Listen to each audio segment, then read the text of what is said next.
seeking permanence. What he will do in the worlds beyond is beyond imagining. In the meantime, we of Mystery Theater will try to guess. Our cast included Robert Dryden, Terry Keane, and Russell Horton. The entire production was under the direction of Hyman Brown. This is E.G. Marshall inviting you to return to our Mystery Theater for another adventure in the macabre. Until next time, pleasant dreams.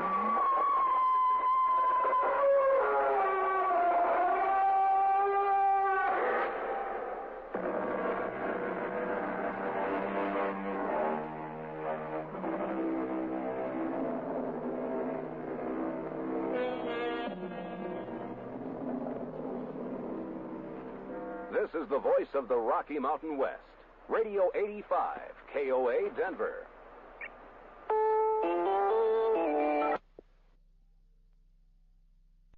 CBS Radio Mystery Theater presents...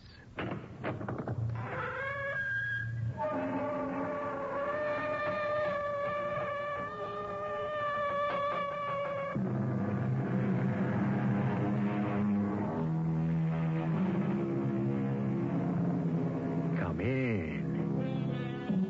Welcome. I'm E.G. Marshall. I'm sure you'd be interested, so I thought I might define a charnel house. According to Webster, it is a house, vault, or other place where dead bodies or the bones of the dead are deposited or piled up. Why do I bring up such a gruesome subject? Join me in our story and tell me later whether or not I should have. Just for openers, as a case in point. What is it, Dr. Garrick? What are they? House pets, I guess. Hey, those are Doberman pinchers. Get behind me, Miss Pryor. Are they dangerous? They're attack dogs. Vicious. If I can't stop them, then you run for your life.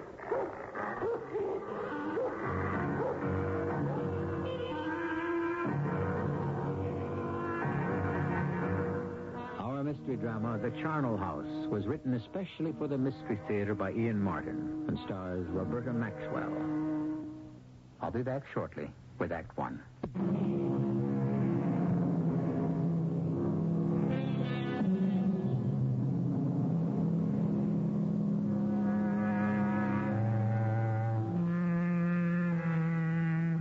At the turn of the century, the last place anyone would have connected with a charnel house was the prestigious Chisholm Clinic, some 30 miles northwest of Boston, on the rugged shores of Cape Ann. Dr. Carlton Chisholm had poured his life savings into a miracle palace of diagnostics for those who could be rescued from the shadow of death, and a haven for those who could not be helped to escape it.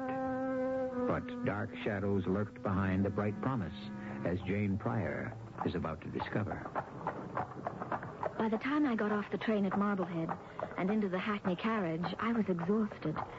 The long 12-day trip that had brought me home from Vienna had been a nightmare, tortured by fears and uncertainty.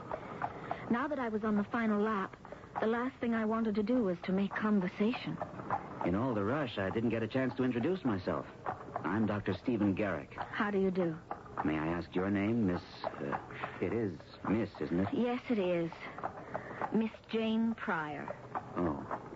I don't mean to pry, but are you headed for the same place as me?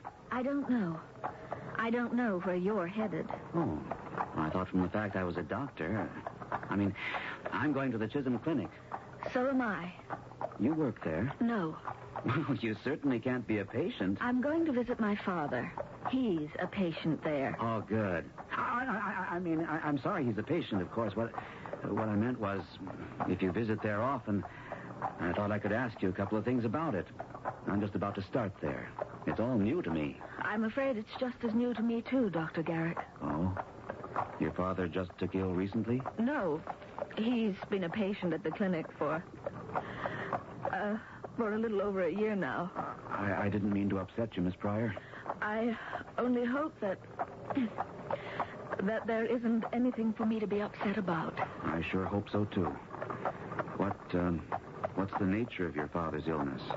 A year ago, he had a bad fall and fractured his hip. He wrote me from Chisholm Clinic to say that it had been reset, but that he would be spending quite a while there till it healed. Quite a while? A year? Longer than that, actually. 14 months. Oh, I wanted to come to him, but he put me off. It was a long trip, and it would have been very expensive. You were out of the country? I was in Vienna, studying voice. I was to be there 2 years. I see. Your father is an older man? Oh, no, he's quite young, really. I mean, I don't know exactly how old he is, but somewhere in his late 40s. We exchanged letters every week at first, and he seemed to be coming along quite well. Then there was some sort of setback, and apparently they had to operate again. But he was very cheerful about it and insisted that I must not come home. There was nothing I could do anyway.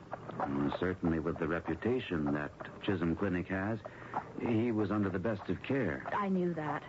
And also, Dr. Chisholm was an old friend of the family, practically an uncle of mine. So I didn't worry that much till about 3 months ago. Oh, what happened then? All of a sudden, my father's letters just stopped coming. But you kept writing to him? More often. The last 2 letters I even sent directly to Dr. Chisholm. Were your letters returned to you? No. Even the ones I sent to our house in Boston. Well, it's a big ocean, and mail does go astray. I'm sure there must be some simple explanation. I'm sure there must be. Anyway, I'm being a fool, since I'll find out very shortly now. I wish to help you any way I can. You already have. Now, that's enough about me. Tell me about yourself. You're quite young for a doctor, aren't you? It's the way you get to be when you're just fresh out of med school. Will this be your first job? Sure will. And not a moment too soon. What do you mean? Well, I more or less had to put myself through medical school, so it had to be a small one. And you don't waltz into good internships that easy if you're not from one of the bigger schools. In fact, I just about given up hope when this fell open. I mean, the Chisholm Clinic, that's really hitting the jackpot. I congratulate you. Yes, what a piece of luck. You say the job fell open. How did that happen? Now, that's the part that's not so good.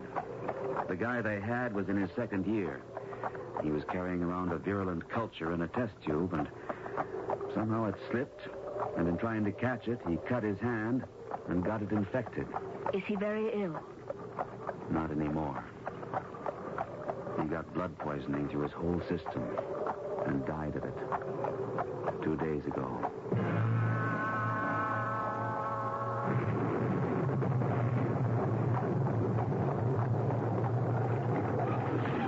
Looks like rain.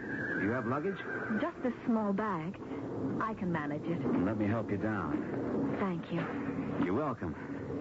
I suppose I won't be seeing you again. I suppose not.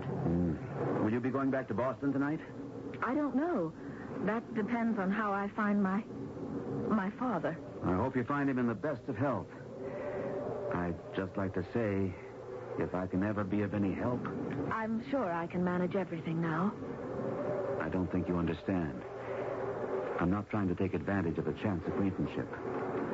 You may need help, Miss Pryor.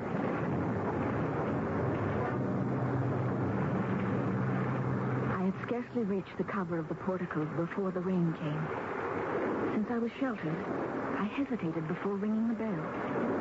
The strange way Dr. Stephen Garrick had said that I might need help, emphasizing the word need, had caught my ear. I had the uneasy feeling that had haunted me all the way from Europe, that something was very wrong. But as Dr. Garrick came up the steps carrying his bags, the door suddenly opened to reveal a tall woman in a nurse's uniform with a forbidding, hatchet face. Good afternoon. You would be Dr. Garrett? That's right. I'm head nurse Banyan. We were expecting you, but couldn't spare anyone to meet you at the station. Come in. Thank you, Nurse Banyan. But I think, first of all... We can talk after you're in. The wind is blowing the rain, and I'm getting wet. Well, I only wanted to introduce Miss... Oh, I didn't see you there. Is she with you, Doctor? We came in the Hackney together. What can I do for you, miss? I'm here to visit my father. He's one of your patients. Well, shall we step in before we get soaked? suppose you drop your bags by the hall tree, young man. Dr. Mandley will want to see you. I'll take you to him just as soon as I get this young person straightened away. We were not expecting any visitors. Why didn't you write? I did before I left Vienna. Vienna, Austria? Yes. I couldn't give you an exact date because I didn't know when I would arrive. Visitation hours for permanent guests are once a month on the weekend. Not till a week from Saturday. I've come over 4,000 miles to see my father, and I intend to see him now, today, this minute. May I inquire the name of the patient? Mr. Robert Pryor, and he's a close friend of Dr. Chisholm's. I think you had better talk to Dr. Mandley, Miss Pryor.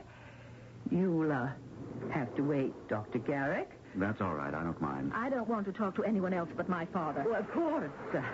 But you must see Dr. Mandley first. Why? Who is this Dr. Mandley? At the present time, he is the head of this clinic. This way, please, Miss Pryor. She turned and headed towards one side of the big hall. My head was